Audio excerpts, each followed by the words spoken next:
we got so used to the fact that our digital lives were controlled by a small group of billionaires who made all the decisions, that the idea that you could even take control or that you could make changes was just, not even considered.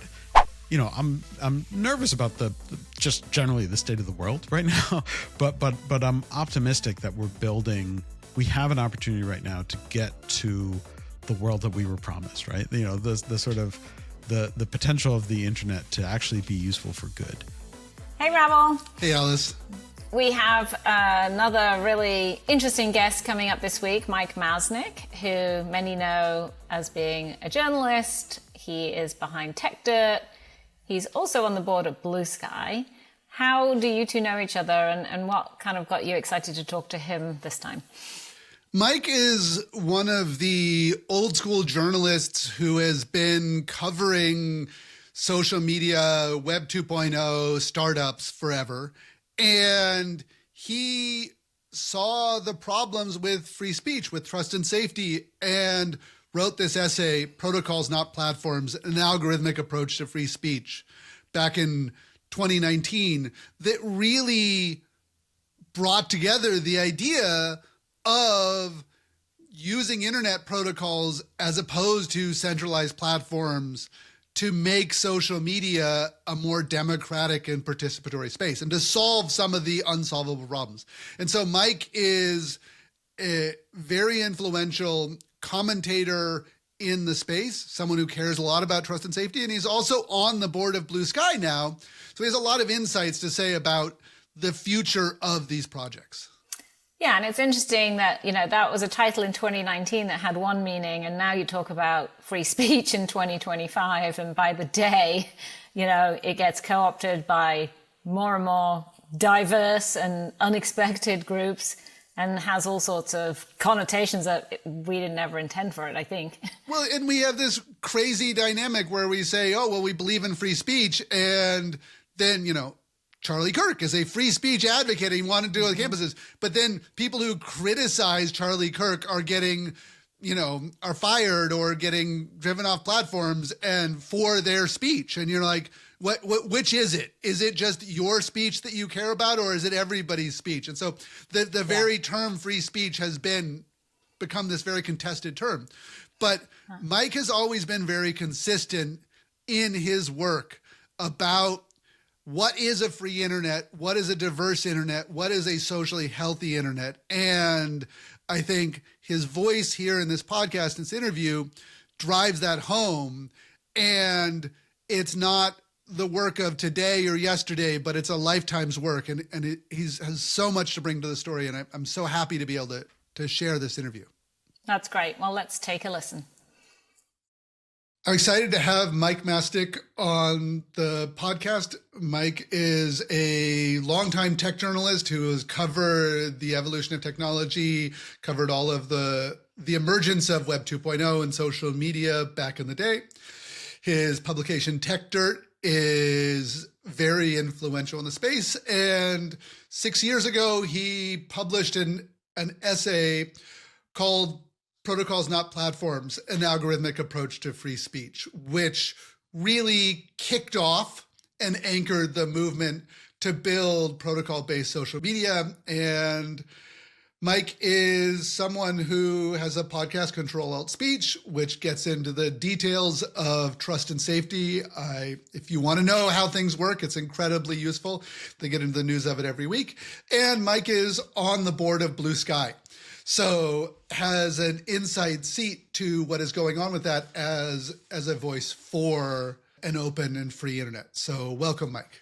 Yeah, I'm excited to be here. Always fun to talk about these things, and in particular fun to talk about them with you, because you've also been around these issues going way, way back. Yeah, I've been trying to make progress on them for a long time. I'm wondering if we could start off with you talking about Protocols Not Platforms, what inspired you to write that, where it's coming from, and what is the arguments in that paper? Yeah, it's almost tricky to figure out where do you start on that question, right? So I've been sort of active writing about and talking about and really advocating for an open internet going way, way back. And a lot of, I'm one of those, silly, naive people who believed from an early age that the internet was this empowering force for good, or that it could be and that it should be. And in particular, that it should enable a greater level of free speech, and that would enable hopefully some good things in the world. And obviously it's been a really interesting journey with the internet and sort of seeing how it has evolved, and a lot of the things that I talked about early on, had more to do with, and I promise you this is getting to the paper, but this is preamble, had to do with various fights over speech online, but in the early days was really focused on things around like copyright, because in the early days, copyright was sort of the only legal mechanism out there to get content that you didn't like removed from the internet. And, as things happened and as the internet grew, more and more people became sort of dissatisfied with different elements of different types of content online. And with it came a few different realizations. And one was the idea that, there was certainly some content that was potentially harmful online or that was problematic. And there were different ways of dealing with that.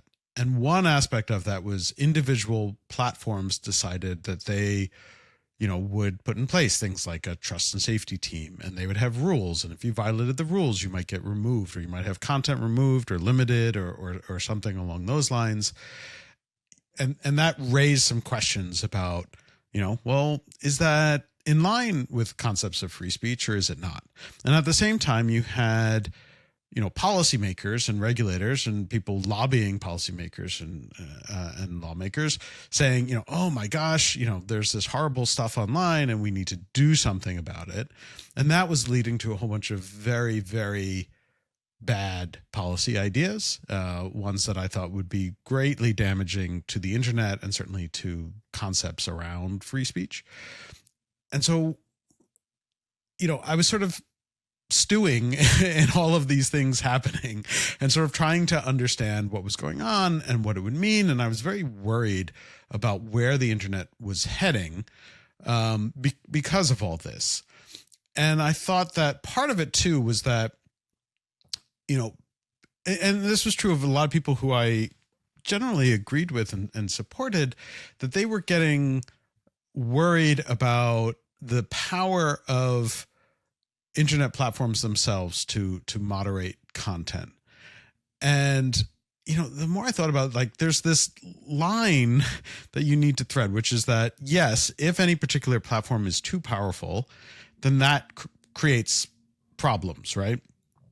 And that should be concerning.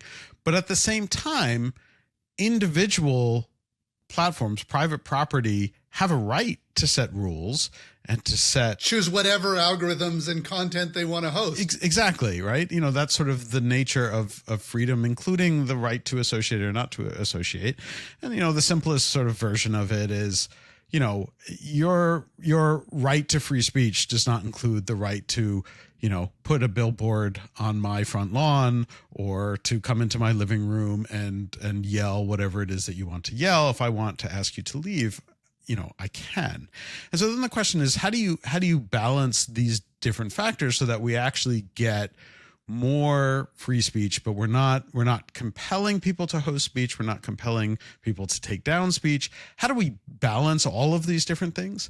And so the idea really sort of started to come about 5 years before the Protocols Not Platforms paper was written, when there was a big controversy over both Reddit and Twitter in around 2014 or 2015, removing some subreddits and Twitter getting more aggressive in some of its moderation of content that I think a lot of people would agree was fairly, problematic, certainly legal, but stuff that you could understand why people wouldn't want to associate with it. And also you could understand why platforms themselves might say, well, if we're hosting this kind of speech, we're actually driving away other kinds of speech. If we're allowing things that are bigoted and harassing and harmful to certain groups, those groups of people might not feel comfortable speaking here. And so there was this effort to, is there a sort of balance? And that then raised all these questions of, well, then, who are the deciders? Who is in the position to make those? How do we govern this? Exactly. Right. And so it's all of these basic questions. And so I started to think through, like, what are the best ways to balance all of those things? And, one solution, and it's a solution that a lot of people really like, is, well, the government sets the rules and then everybody has to follow that. And I felt that was likely to go very, very badly. And we could get into why, but I have general problems with the idea that the government gets to decide who gets to speak about what and for what purposes and how. I don't think it tends to work out very well in the long run. It's a practice of authoritarian regimes. It's not a practice of an open democratic society. Exactly. But then at the same time, recognizing that the companies might also be run by bad people with bad ideas. And, if they're getting too large and too powerful, then we're not in a really great situation either. And so I was trying to think through, like, how do we get through this in a way that is actually beneficial and helpful for an open internet and an open society and sort of democratic ideas. And, and it wasn't some great, shot of insight to just think back to the way the internet was in the early days, because, I was there, I was on the internet pre-World Wide Web, and I was like, the internet was kind of different back then. And we had all these things that weren't run by giant corporations. There were some giant corporations who provided access to the internet or provided services on the internet. And you had, Prodigy and CompuServe, which were owned by giant companies, IBM. And, there were big companies that owned these things, but they didn't really have control over it. They had control over maybe like a small segment, but they're a little port of it, but they didn't have over the overall world. And that was because most of it was based on these sort of open protocols. And you had email and Usenet and IRC and FTP and Gopher. It was funny. I just had a conversation with someone who had not a younger person who had never heard of Gopher, and was explaining to them, and they were like looking it up. And I was like, I think it still exists if you really want to go out there. But I used to check the weather every day with Gopher. And so, I was like, that was, I think we were maybe onto something. And the more you think about it, you realize like each of those protocols was sort of slowly replaced by some giant company that kind of colonized that space and offered, a similar kind of service, but in a way that was entirely contained by them. And so I just started to say, like, what if, is there this sort of technological approach to dealing with this? Is there a way that we can bring the technology back in a way that enables the benefits of this stuff, that doesn't force the internet to be all, everything? Everyone has to deal with everything, because that scares away voices and causes problems and leads to abuse and harassment.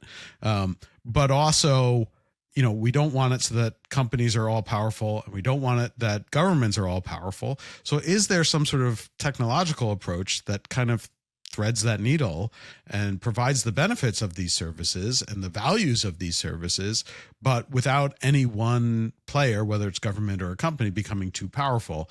And out of that sort of came the idea of using protocols instead of platforms, and sort of, trying to figure out, can we get back to that kind of world that existed in the early internet age, including then thinking through, like, why did we lose that, and how come that happened?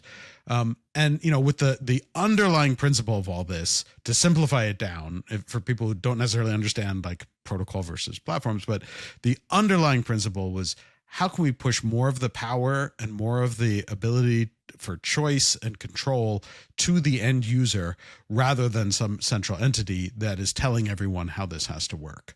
And so that was the basic principle. I wrote about it in 2014 or 2015 and then sort of mentioned again here and there. And eventually the Knight Institute at Columbia asked me to write the paper, which became sort of, well known in 2019. In many ways, the idea behind the paper and the essence of it is that is there a way using the roots and the design of the internet to not have to depend on Elon Musk or Jack Dorsey or Mark Zuckerberg or a few other people to decide ultimately how these systems work, what content should be there, what algorithms you have, and what they're designed. And that essay was very important, leading Jack to reconsider this idea and eventually fund the development of Bluesky. And Bluesky was this project that muddled around for a few years trying to figure out what it was going to be, but eventually became a company. And that Jay Graber, a developer who has been working on decentralized protocols and decentralized social for a long time, run. You are now on the board of Bluesky, and Bluesky is in many ways the example of that protocols, not platforms model getting big, getting to tens of millions of users. And it has this idea that it's not a centralized platform. It's got a protocol. It's called the app protocol. And in there, you can choose who provides your algorithms, who hosts your data, what moderation systems you have. And so I'm wondering if you could talk about what it is now like with composable moderation, with a moderation protocol that you envisioned in this essay. Now you're helping sort of steward this company, the platform, the protocol into existence. Yeah. Well, first of all, it's weird. It's weird to write something and then sort of have it come about, especially, without my doing, right? I wrote the paper, someone sent it to Jack. Jack was sort of inspired by it. And he did reach out to me early on and I spoke to him about it. And he said, we're going to do that. And I had a few conversations with him. I had a few conversations with Parag and a few other people at Twitter. And then they announced it. And then, it sort of muddled around for a little bit and I had no idea what was happening and I had no, official connection or anything, including, up until it launched as a company and was growing and everything. It was only when Jack left the board and there was an open seat on the board that they asked me to sort of join and take that on. So it was weird because it was like paper, a whole bunch of stuff happened entirely without me. And then I sort of came back to have a role. And so that was, I know what that's like. Yeah. Yeah. So, it's a little strange and it's a little surreal just to see all that happen. But part of my thinking on it was, so I wrote the paper got a lot of attention in part because of Jack, embracing it. And then there was this sort of widespread discussion about that. And I started to get emails probably about one a month from someone saying, hey, I read your Protocols Not Platforms paper and I built it. And I would look at everyone who sent me one of those, I would look at what they had. And in some cases, they had not built anything even closely resembling it. In a few cases, people had built something kind of interesting, but it was all sort of highly technical, difficult to use, had no users, often legitimately one or two users in a lot of cases, and a lot of sort of, build it and we hope they will come kind of attitude. And the thing that I thought that Bluesky did extremely well was not only have a very thoughtful approach to actually building out the protocol, Jay, even before all of this, had spent all this time creating kind of a taxonomy of all the different approaches that people were coming up with for decentralized social media, and had a really deep understanding of the pros and cons to different approaches to it. And in her sort of original proposal for Bluesky, really walked through very carefully why they needed a new protocol, and why something like ActivityPub, which was probably the most popular decentralized, if you want to call it that, protocol, wouldn't really suffice for what her vision was. And so, they built this very thoughtful, carefully designed protocol, but then they made a very smart decision, which was, I think it was a smart decision, that is, that we need people to actually use this. And that means we have to make it as simple and as obvious as any centralized service. And so they built it in a way that, the problem that it feels like Twitter. Yes. And the problem that Mastodon had, that a lot of people certainly commented on, was like, when you start out by saying you have to pick a server and nobody knows what that means, or what the consequences of choosing the wrong server might be, a lot of people just turn away. And so Bluesky was like, we're going to create an experience that's just like Twitter, for better or for worse. There's arguments that in some cases it may be for worse. We're just going to make it really easy to sign up. And that helped drive usage and people to sign up, and was a really sort of important element. But they were able to do that mostly, and there are points that people can argue on this, but mostly without sacrificing or compromising the underlying vision that the protocol is the sort of key to all of this, and they're not going to take away that aspect and the freedom that enables. And so I thought that, of the various approaches I had seen, Bluesky's approach was the one that felt to me the most likely to actually succeed, in the fact that it would actually get people to use it, which, you could build the perfect protocol in the world. If nobody's going to use it, it's, too bad. I have an Airtable database that I stopped maintaining about a year ago that had over 100 decentralized social protocols on it. And it had all these taxonomies and tags and everything else. And mostly I used it as a blunt weapon to throw at people every time they're like, I invented a new social protocol. Yeah. Like, my answer was, awesome, great, welcome to the club. Go read about all these things that have been done. Like, understand your history, understand the past. And then if you've got something that really does solve problems that these have not solved in the past, then it's something. But then social media is essentially social first and technology second. So it has to work. And, I do a bunch of work on Nostr, and the first thing you see when you sign up for Nostr is, one, which of these dozens and dozens of apps are you going to use? And then here's how keys work, and back up your key. And it's really important. And Bluesky has keys under the hood, but they don't show them to you right away. And one of the major innovations behind Bluesky is the idea that you can very clearly and easily choose your algorithm. Yes. And choose your moderation system. And so you've had a bunch of sort of insight in watching that grow and seeing both the company's moderation system and then alternatives like Black Sky. I'm going to talk to Rudy further on this podcast.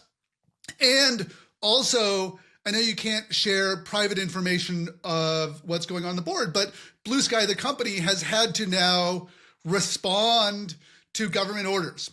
Respond to the Turkish government saying you need to remove these users, respond to the new age verification laws in the UK, which says people connecting to Bluesky in the UK have to do age verification stuff. So I want to talk about the age verification stuff in a minute, but before we get to that, like, how is it working now that you have these different setups of these? You choose your moderator, you can move between them.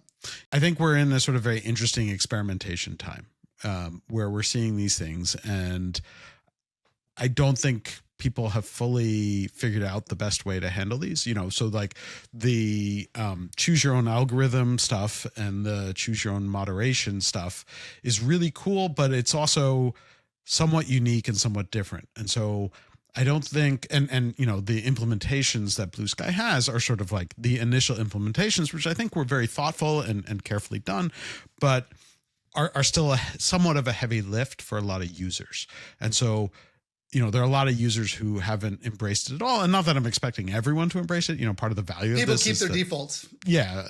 People always keep their defaults, but like what you want is for more people to recognize that they do have these powerful tools at their disposal and the ability to make changes. And this is one of the other points that I've raised a bunch, which is that I think we've gone through a decade or a decade and a half of what I've been referring to as kind of a learned helplessness with these systems, where we got so used to the fact that our digital lives were controlled by a small group of billionaires who made all the decisions, that the idea that you could even take control or that you could make changes yourself was just not even considered. And in fact, it sort of felt like the only thing that you could do if you were in this situation was to yell at a billionaire or yell at a elected official, to yell at a billionaire, or to pass a law to force a billionaire to change. And so it's like a new muscle for a lot of people to think like, oh, wait, I have the ability to change and control this myself. I think those of us who grew up in the early internet era, we're used to that. If we don't like a piece of software, we can, change it or build something on top of it or things like that. But a lot of people, who grew up in the last couple decades just don't even have that concept that you can control stuff. So I think, in terms of how Blue Sky is implementing those things, I think it's an interesting experiment, but it needs to take the next step. And I think that they need to make those tools more powerful for users and more obvious how to use them and how to use them well. And I think that is something that has to come and hopefully will be coming down the road. But I think as an initial experiment, it's really interesting to see, how people are using it. The other thing is that I think we'll start to learn as more people can use these things, how they can do things creatively. I mean, I think Black Sky is obviously a great example of it being used really well.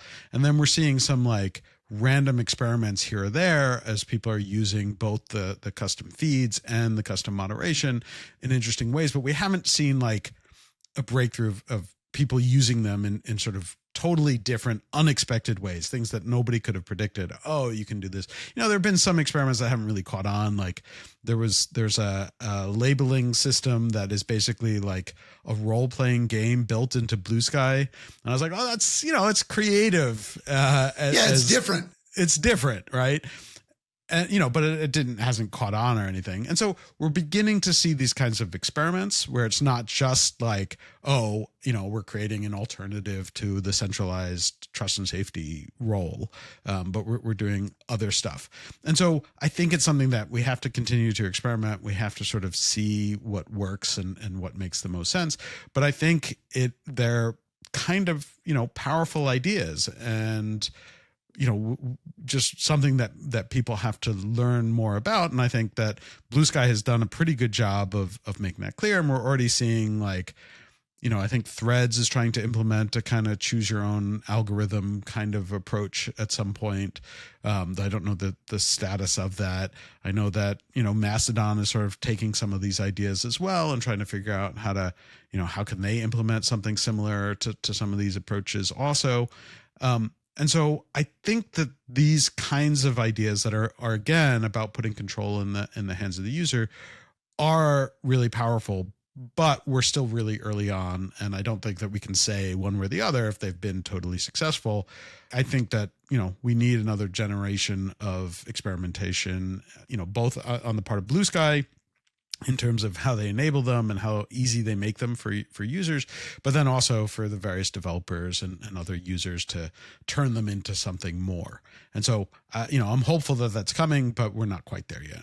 So this gets into this sort of larger debate. I mean, the issues that are going in with all of these social media apps, we've talked about a bunch of them here, is the details of how they work are really complicated. The technology is fairly complicated. The social dynamics are really complicated. And earlier this year, I was watching people debate Blue Sky. And there were a whole bunch of people in the social media space.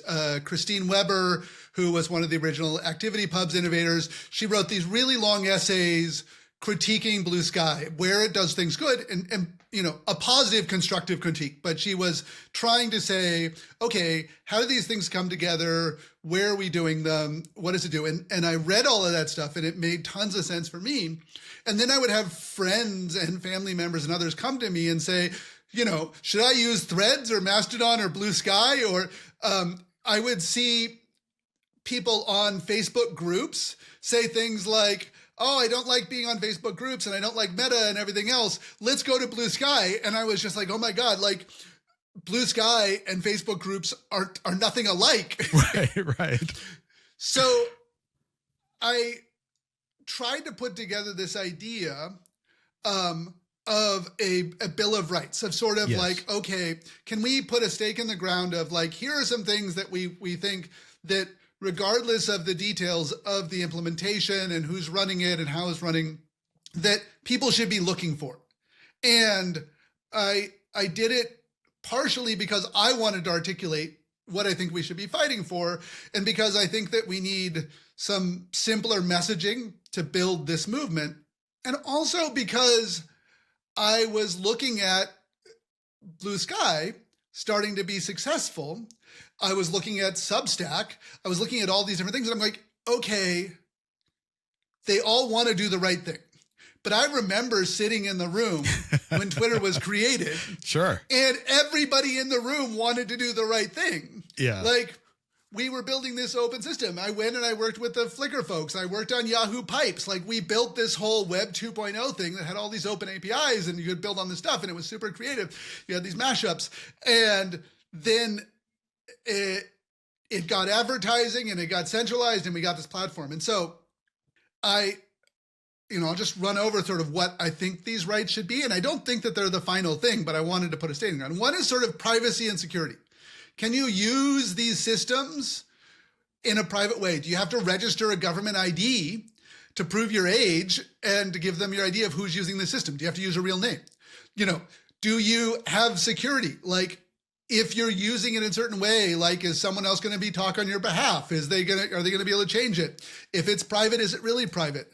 Another is like ownership, not like I own and control everything, but like, is my name my own? Mm-hmm. Are my social relationships my own? And can I then choose the right to be forgotten? Can I ask for the content to be deleted? Can I, maintain these connections? Interoperability and the right to exit. This is Cory Doctorow's stuff of adversarial interoperability. Can I move from one system to the other? And early on in Blue Sky, you couldn't leave the Blue Sky servers. And so now you can go and you can set up your own PDS and you can migrate off and you control your keys, you control your identity, you control things. And there are now hundreds or maybe 1,000 independent personal data servers that control your content and data in the Blue Sky network. And then algorithmic control and transparency. We're going to always have algorithms. A chronological feed is an algorithm. Who you're following is an algorithm. But can you see what they do? Can you choose? Can you have agency over it? And lastly is some sort of self-governance.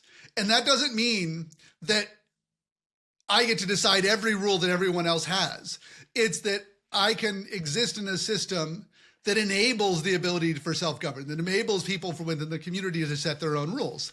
And these are expectations that we would have for a garden club. These are expectations we would have for a bowling league. Yeah. And somehow when we translated it online systems, then all of a sudden it feels like this radical, like revolutionary prospect. But in many ways, it's like all of social media and technology. All we do is we look back at the past of what people have done and say, what have we done in the past that worked? So from your perspective, having covered all this stuff, covered the debates around free speech, Techdirt covers what's going on in free speech and our rights to communicate on the internet a lot. You see that in Blue Sky, and we see a new wave of moral panics trying to go against these rights, saying we need, the age verification system in the UK and other places. We have a proposal here in New Zealand to ban minors from social media. I wonder if you could talk about those rights and what we should be advocating for, and how do we stop this attempt to shut down the open internet? Yeah, I mean, it is really tricky, and there's a bunch of things to respond to in what you said there.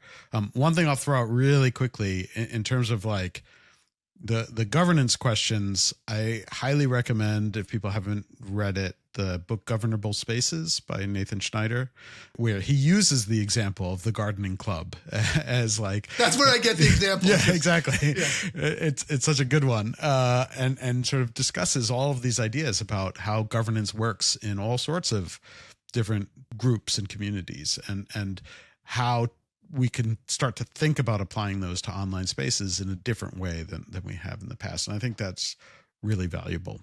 You know, in terms of the internet itself, you know, as I mentioned about, you know, sort of what got me thinking about protocols instead of platforms in the early days, some of it was concern about how the government was going to regulate this. And that has only grown in the intervening years, in that the general view of the internet is that, you know, every problem that comes about, we should blame on the internet. And I think that's wrong. You know, I think the internet is sort of, you know, in some ways a mirror of human society, and we're seeing things that have always occurred in some form or another throughout human history, that society has had difficulty in terms of how do we deal with these things. And to then pin it on the internet, I think, is both wrong and kind of dangerous. We always pin it on the new technology. Yeah. People blamed the bicycle for the decline of adolescent mental health in the 1890s. Yeah. And you can go you can go through these throughout history. I mean, there's some other funny ones too. One of my favorites is like chess. In the a few decades before the bicycle was such a big concern, people were very concerned that you know, kids were becoming obsessed with chess, and it was taking away from their time outside and hurting their brains and their ability to think, which is hilarious now when a lot of people sort of consider chess to be, oh, you know, sort of the thinking man's game. And, you know, you have to, you know, be able to think out and be careful and stuff. And, you know, it happens over and over again. Also in the 1800s, people were upset with the novel. The novel was a waste of time to read and was destroying people's brains. All of these things happen. And I think eventually, perhaps not in our lifetimes, the internet will be viewed similarly. The panic over the internet from the last 10 years or so will be viewed as being silly and wrong and ridiculous. But in the meantime, we're deep in the thick of it right now, and certainly, you know, in political spaces, it's become very common to attack the internet. Where does that leave us? We'll have to see. I think that we're going to discover, as these laws are put in place, that it's going to do a whole bunch of damage to important communities and spaces online, and things that have been very helpful to many people are going to go away. And we're going to regret that in some form or another. It's always difficult to predict exactly what form that's going to take. My hope is still that, you know, by focusing on decentralized systems and protocols, that we can escape some of the worst of it. Now, I've spent a whole bunch of time trying to educate policymakers on the importance of protocols, and, you know, policymakers that I know are looking at places like Bluesky and Mastodon and Nostr and others. Certainly I have this conversation all the time where it's like, they talk about these things like, oh yeah, you know, we understand, you know, oh, these are really interesting experiments and we don't want to destroy those. We're really just trying to stop the really bad stuff that's happening on, you know, Facebook or whatever, which is also kind of exaggerated and misleading. But, you know, they don't really know how to do it. And then when it comes down to actually writing the law, they start passing some dumb law that's going to cause trouble for everyone.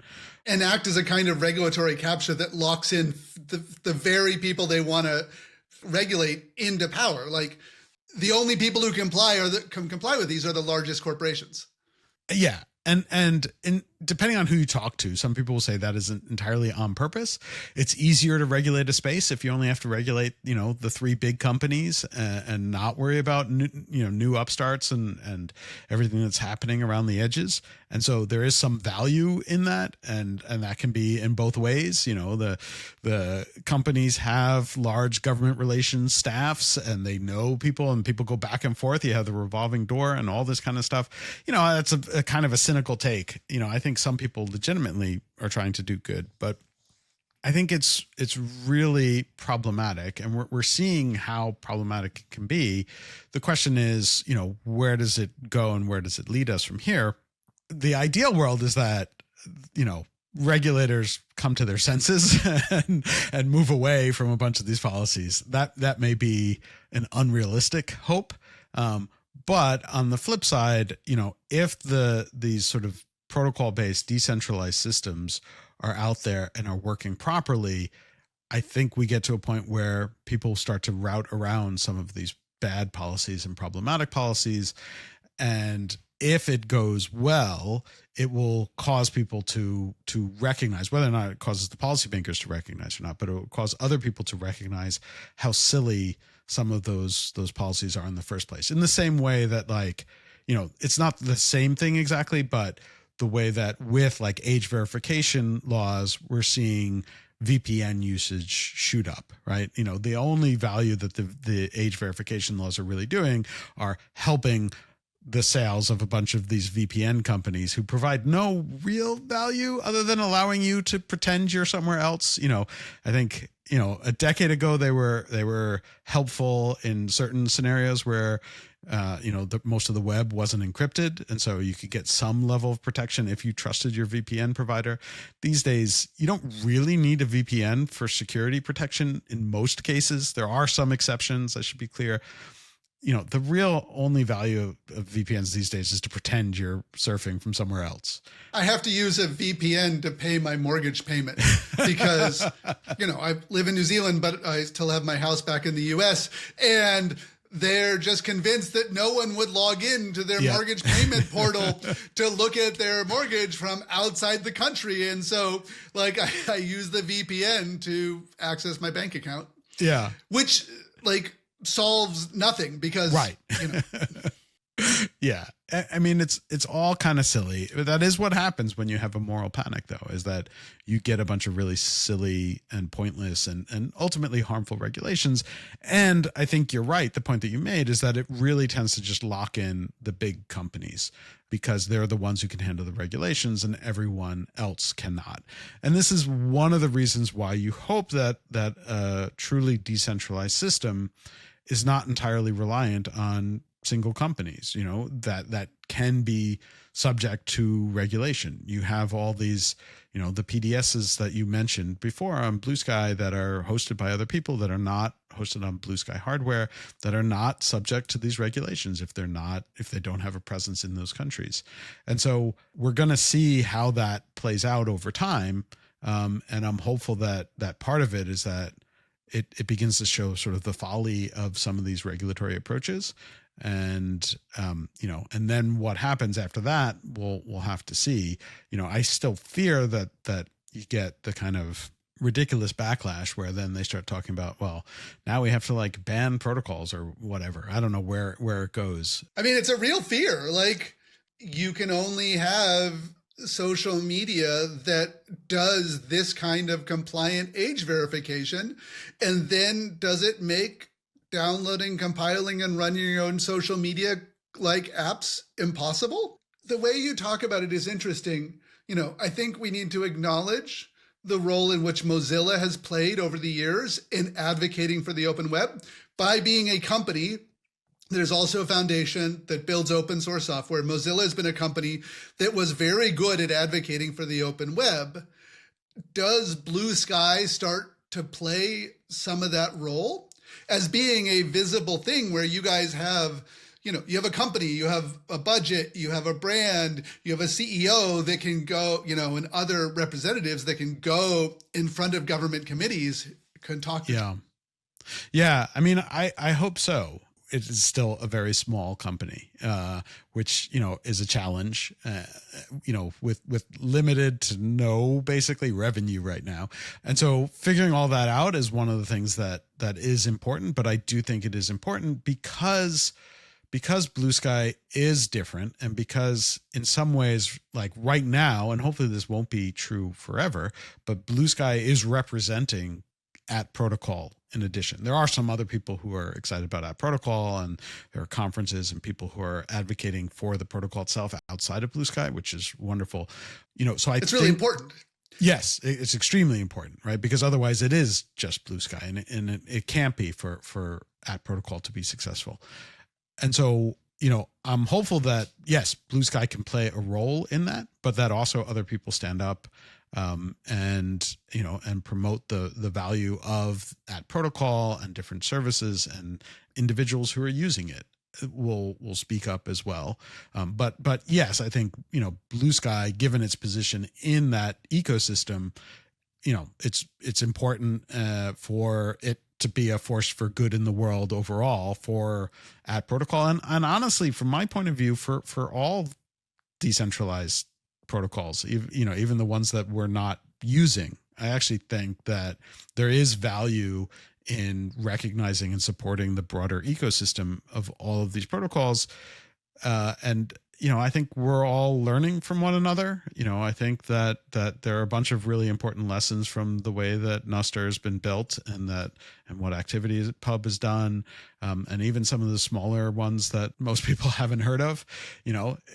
A lot of them have really interesting concepts and ideas, and I think that it's this is how innovation works when it works well, is sort of people learn from each other and sort of figure out, where are the good ideas and how do we build on them within our own ecosystems. And so I think all of that is important, and it's important for, the people who believe in these systems to speak out and advocate publicly on the importance of it, and how the attempts to regulate the internet as if the internet is just Facebook and Instagram and Twitter and YouTube will do real damage to these ideas that really, I mean, it's so funny because you talk to policymakers and they look at something like Bluesky and they get all excited about it because they're like, oh yeah, this seems like you're really focused on not controlling the user, on not using algorithms to destroy their experience, and not just sucking up data.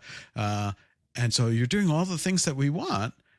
And now we're going to kill you because we're going to implement some regulation that you can't possibly comply with, or exactly, or the UK regulation, which Bluesky had to comply with, which is like this crazy ass age thing.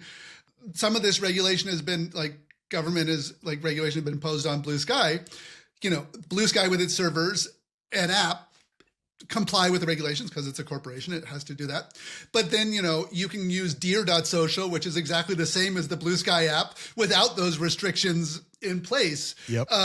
It's not exactly the same. They've made changes, but it looks very similar. Yeah. Yeah. Yeah. So what Jack described as that effect is a permissionless network. Yeah. Where you don't need permission to participate in it. Now, Bluesky is the app protocol, or the Atmosphere ecosystem, is close to a permissionless network. Yes. But it is not entirely a permissionless network. Not yet. Yeah. So I'm wondering if you could talk about that dynamic and are we going towards Bluesky and the app protocol becoming more of a permissionless network, more of an open network? Yes. Yeah. And the answer is yes. And so, with all of these things, and this gets back to some of the questions you asked earlier, every approach to doing a decentralized system has trade-offs, and which trade-offs you choose will determine different things, and sort of which things are prioritized and how they work. And that's true of Nostr, it's true of Bluesky, it's true of ActivityPub. And so Bluesky has some issues in that it is not as open and not as permissionless as it might otherwise be. But that also, I think, is part of the reason why they've been able to get so many users in the early going and have been able to build up the community that it's been able to build up. But then part of that is then making sure that not only does that the company not lose the vision for a truly decentralized system, but that, we move to that world without causing problems for the people who don't care about this stuff, right? One of the things that I've talked about a lot is that the ideology behind decentralization is really important, but most people don't care, and most people shouldn't care, right? Yeah. What you should care about is that it's a good overall experience. And I think that the decentralized system should get you a good overall experience, a better overall experience than a bunch of the centralized systems with their sort of messed up incentives. But you sort of have to balance, how do you do that and without losing, there's a balance there. And so some of that was like some of the early decisions made it so that the initial system felt in some ways and is less open and less permissionless than it might otherwise be.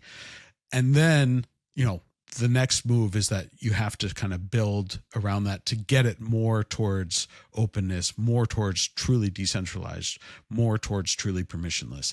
And I think that it's always slow going because there's always more shit happening than you can deal with at any one time.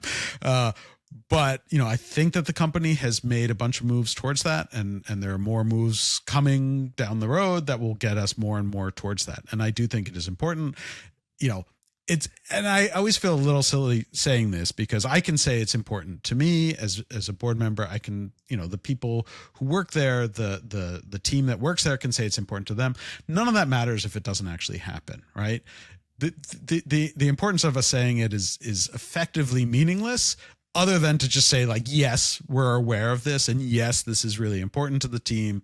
It is important to everyone there. And they're sort of figuring out the best ways to do that in a way that doesn't compromise the overall usefulness of the service, and that enables more and more, freedom and ability to do things on the underlying protocol, even if that's not on the Bluesky system itself. And so we're moving towards that and just doing it very carefully and deliberately to do it in a way that I think makes the most sense.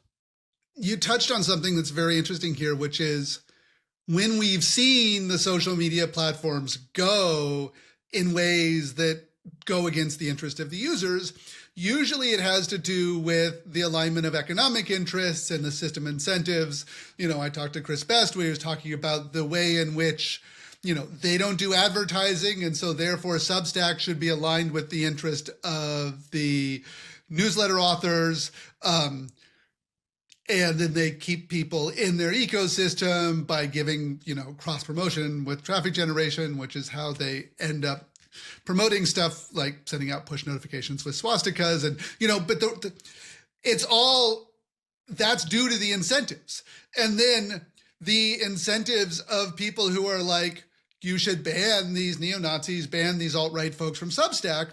There's no advertisers in the Substack ecosystem to do that pressure around content moderation, which gets me to sort of the protocols, Bluesky, everything else. What is the economic system? How do we think about the design of it so that Bluesky makes money, so that app developers in the ecosystem make money, for creators make money? We saw with Vine where it was incredibly successful. People loved using it. People loved creating in it, and yet there was no way to compensate the Viners at the top of it. And they organized a strike, basically.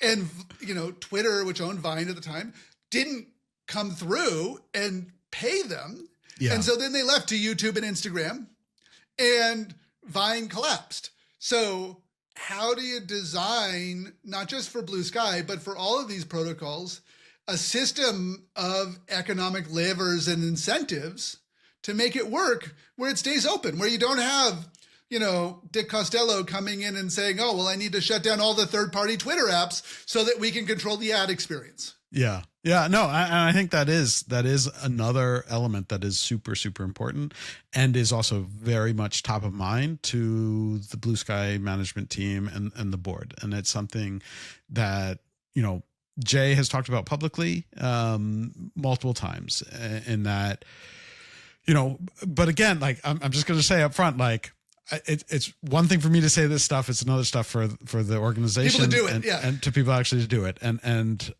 so I understand that. I'm still going to say some of this stuff.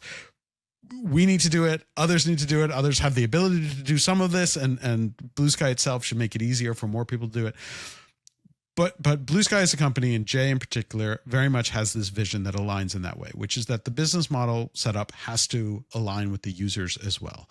And she talks about it in the form of money should follow value, and that, if the service is valuable to users, then there are opportunities to make money there as well, which is generally in the form of supporting the creators on the platform, which is an incredibly important part of this and getting people to use it.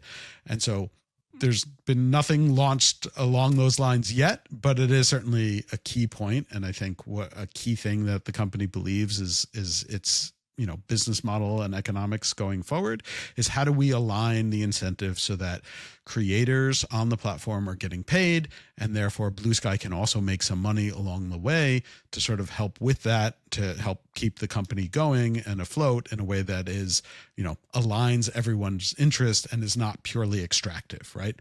The problem comes in when the business models become extractive and when the incentives between the company and the users get totally misaligned and in fact are very much in conflict with one another.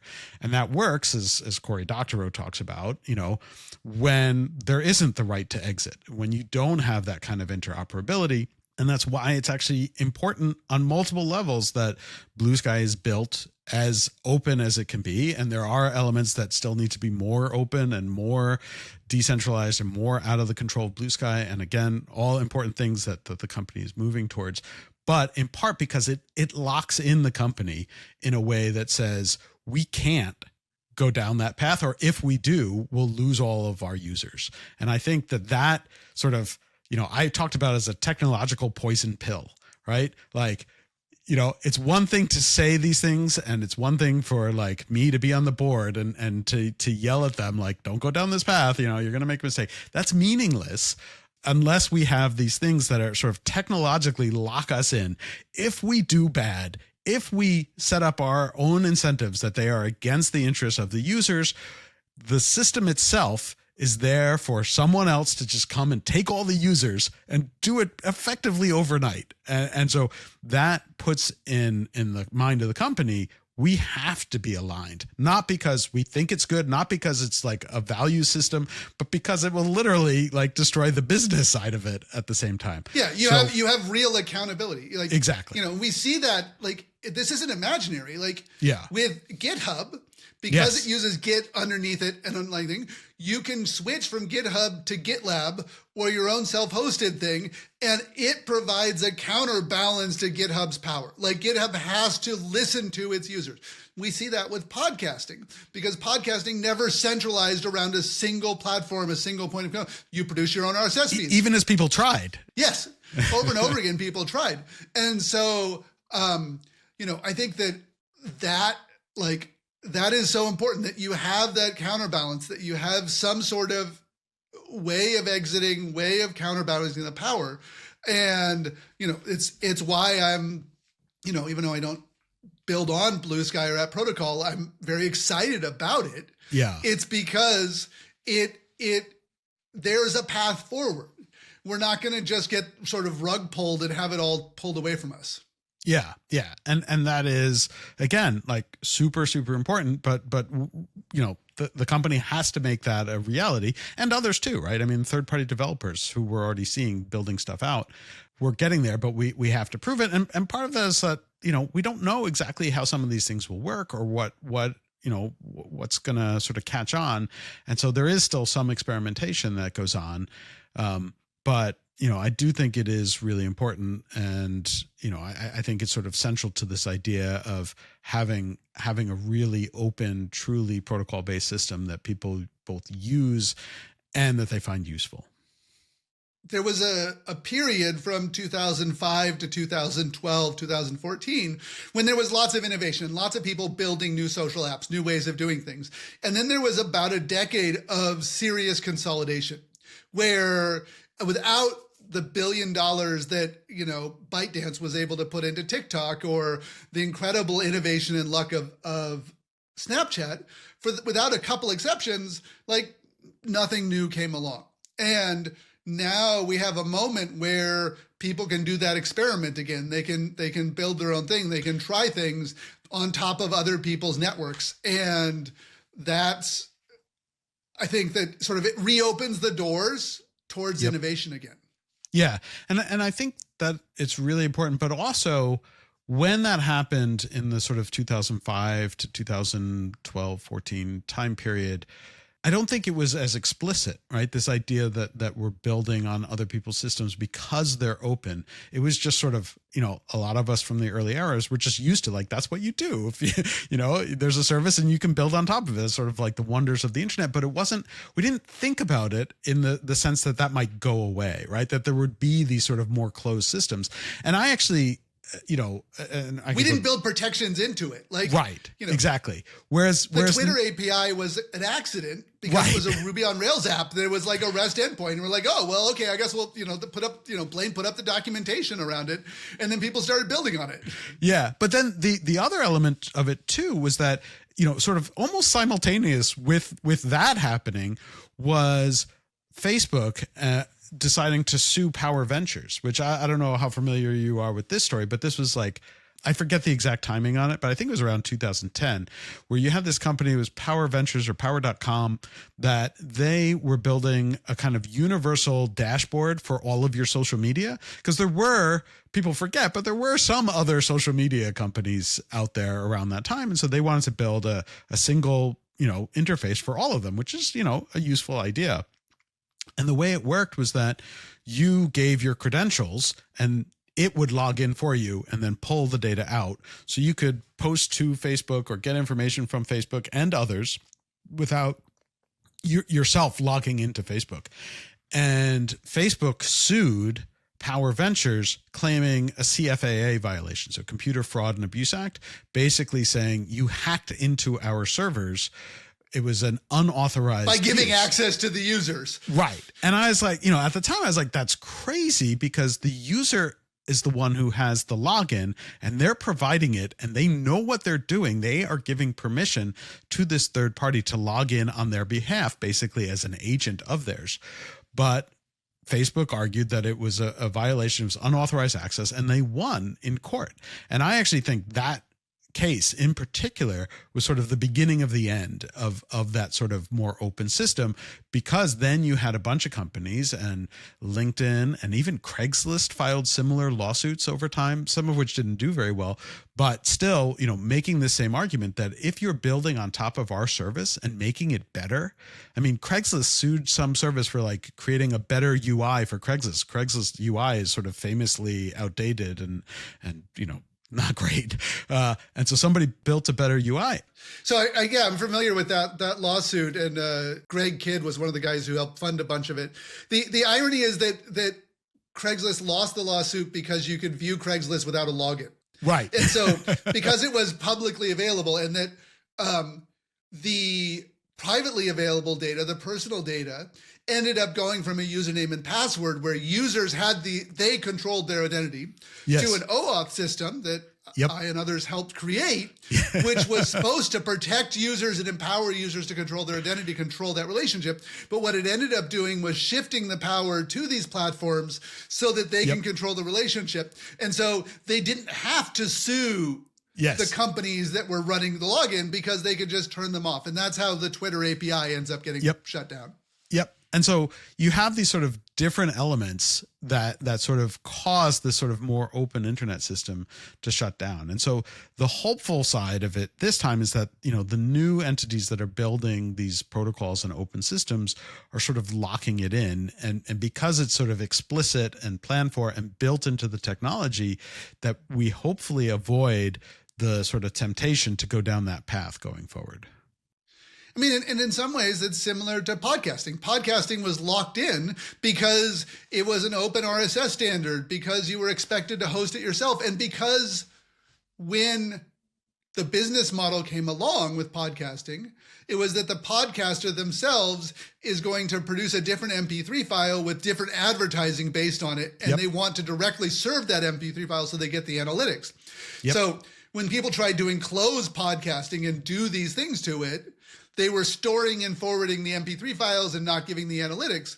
The podcasters were able to block those companies from doing it, and they were able, the power dynamics of the technology basically stopped any platform for taking that control.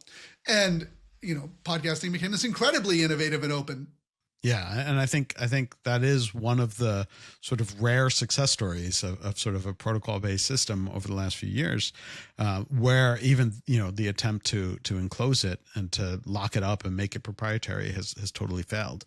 And so you hope with more, that's I think more of an accidental one, but I think with I don't think anyone is like intending to do it. Like, I think like individual podcasters, of course, wanted to defend their interest to be able to run ads and things like that. But no one set out to decide to say, okay, podcasting is going to be this thoroughly open system. It just was built that way and evolved, and the power dynamics structured it. And Apple acted as sort of this giant with benign neglect. Yes. Yeah, there's definitely that. But, but the early decision by people who did believe in open technologies to use RSS as the system for podcasting, I think really contributed to that, because you're using this open protocol. And in fact, some of the early podcasters were really, sort of used it as a way to promote RSS, right? The idea of enclosures within RSS was like a big deal. And they sort of saw, podcasts as a way to promote RSS as a technology for distribution.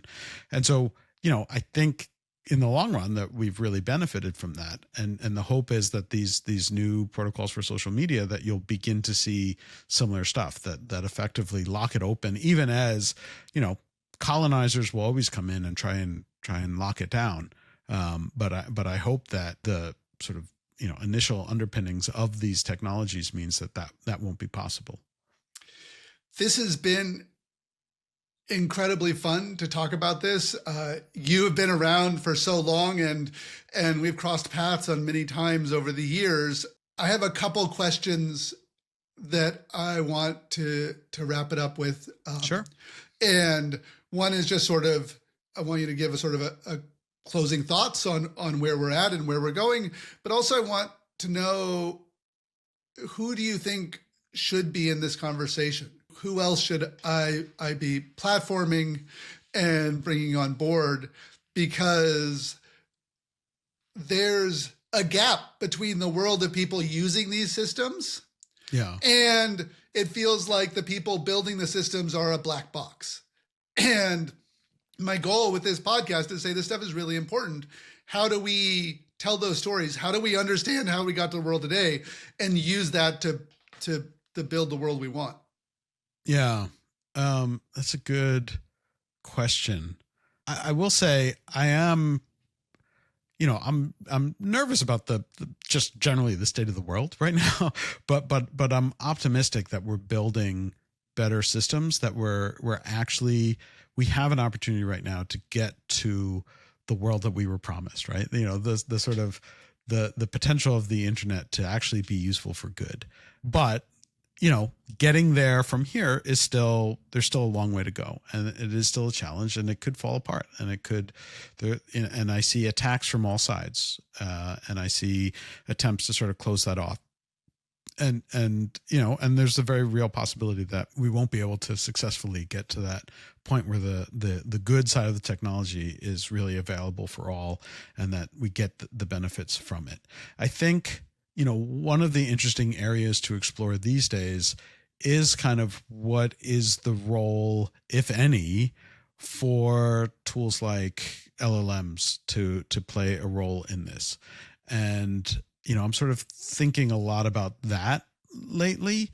I think some people have a knee-jerk reaction that all LLM technology is inherently bad and dangerous and horrible and evil and should be shunned and shamed and whatnot. And then you have a bunch of people who are like, oh, you know, it's going to take over the world and we don't need humans anymore, and it'll do everything and everyone will be out of work, and maybe that's good or maybe that's bad, or you know, it's going to take over the world and turn people into gray goo, and all of that kind of stuff. I think there's a realistic path in between all those where the technology is really helpful and useful when used properly, with the recognition that many people don't know or haven't learned how to use it properly as of yet. And so I think there's something to be said for trying to figure out where is the space where that technology intersects well with decentralized social media, whether it's like open source AI tools. So again, we don't make the same mistake of like giving all of our data to OpenAI to know our deep innermost thoughts at all times and to make assumptions about us. I don't think that's a good world. You know, having your data be under your own control and the things that you talked about in your sort of manifesto, I think we need to learn how to apply the same sorts of things to AI. You know, I wrote something earlier this year about how, you know, I vibe coded a task management tool for myself, based on the fact that every one that I used, I hated, and didn't sort of match my brain. And I was able to just create a tool that matched my brain, which nobody else will ever have access to. It is my tool and my tool alone. And every so often I decide like, you know, this isn't quite working the way I want it to. And I just tell it like, hey, this should work differently. And it does. And sort of taking control of my own tools and systems is kind of powerful in a similar sort of way. And I think that there is kind of an alliance between the people who understand that, which is certainly not everybody in the AI space, but that there is an alignment between like smart, thoughtful uses of AI tools and this idea of decentralized social media that I think should be aligned in our views of like, how do we make the internet better and more aligned to the interests of the end users rather than giant companies in the middle. Yeah, I mean, we've been playing with some experiments around, you know, what is a visual programming language, like what is a visual thing, what is something like Lovable or DevNet, but that has all of the components of decentralized social. So we actually have this thing, it's called Shakespeare. You can go in and you give it the commands and everything else, but it knows about the protocols. It knows about the libraries and everything else. And so you get, you know, oh, I want a MySpace, and you click a button and you describe it and you get a MySpace. And I think that when we get that, then we'll get this space where everybody really can, you know, describe the algorithms they want, describe the social experience they want. You know, you're not everybody's in the same Facebook group, but each one is able to sort of iteratively, collaboratively create new ways of interacting within it and share them between people. Yeah. And so like, you know, we talked about the, you know, customized feeds and customized moderation. You know, that there's a role for AI tools, smart AI tools in there. You know, I just saw, you know, speaking of people you might want to interview, is this guy, Dave Wilner, who started this company called Zentropy. And they just released a couple weeks ago now this tool. They had originally, so Dave is a fascinating guy in that he was the first content policy person at Facebook in the early days. So anyone who had any problem on Facebook basically emailed Dave and he took care of it. And then he's since he ran trust and safety for Airbnb and then also for OpenAI. So he's sort of got deep roots in understanding how to handle online speech and policy questions around it. But this tool, they originally built a tool that was supposed to be an AI tool for content moderation, where you could give it a plain language policy and then it would judge, does this violate or not? And then if you don't like the results, you could change the policy. And I was like, oh, that's really interesting. But what they just released a couple of weeks ago was they sort of recognized that you still need people to write the policies. And most people have no idea how to write a good content policy. And so now they built a system that takes which moderation things you think, do you want to see this or not? Should this violate the policy or not? And then it writes the policy for you.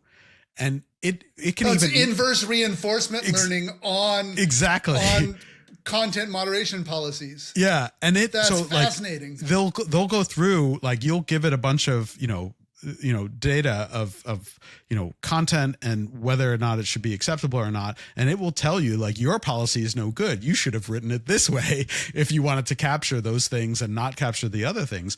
But imagine if every individual kind of had that in their own, like, as you go through and you say, I like this content, I don't like this content, it rewrites the policy for you, and you can look at the policy in plain English and you can change it and you can do stuff so that, everyone's feeds and moderation are sort of to their actual interests. As there's the question of, like, so one of the issues that comes up in a lot of the stuff around algorithms and social media is what traditional centralized social media companies are doing, because their incentives are this way, is they want to show you what you want, but that may be different from what you want, right? So, like, if you can express yourself, like, I want to see good, healthy content, but then you're sort of constantly clicking on, like, the unhealthy, like, rage-inducing content, like, those are two different things. Like, what is it's your like, I know I will interact with this thing, and I know I'll do this thing, but I don't want to. Don't make me auto-regulate it. Just let me say. Right. So what if you could say, like, look, or even, it doesn't have to be on a permanent basis. What if it's like, look, today I just don't want to deal with any politics, right? What if you could just tell the system that, like, hey, keep the politics out of my feed today, or in other days, I want to see, whatever. Today I just want to see gardening content, right? There are all different ways you can do it, but right now that's really painful and difficult. But, again, like the AI, if it's under your control and not somebody else who can turn the dials against your own interests, there's some really powerful things that could come about from that. And I'm sort of excited about that area as well, and sort of where that interplays with the rest of the discussion we've been having. I am incredibly relieved that there are good open source AI, and that the open source AI is not falling further and further behind, because a nightmare world is when we got all of the social media era and stuff, and we realized how bad and destructive having a couple of companies on top of it would be. And then we go into a new era of AI, and we end up with a different set of companies having that same kind of power over the next era. Yeah. And hopefully, we'll see that the history of the AI ecosystem is not fully written yet. And hopefully that remains the case, but, we'll see what happens. I'm worried about it going in the other direction, but, right now we still have the opportunity to have open source systems still be there and be a key part. Yeah, absolutely. We've been talking for a long time. I am incredibly thankful for you making time for this. Thankful for everything you're doing. Thankful for the Control Speech podcast, which I love listening to, and I recommend everybody take a listen to, and everything you write on Techdirt and all the work you do on Blue Sky. Thank you very much. Yeah, thank you. And again, I'm certainly appreciative of all the work that you've done as well, and how you continue to sort of advocate for this kind of world, and have done so for many, many years as well. And so keep up the good work on that front as well. Thanks so much. Thanks again to Mike Masnick for coming on Revolution.Social. Our intro and outro music is a remix of the Italian anti-fascist song Bella Ciao, courtesy of White Records. This episode was edited and produced by Eric Johnson from lightningpod.fm. Our executive producer is me, Alice Chan, from Flock Marketing.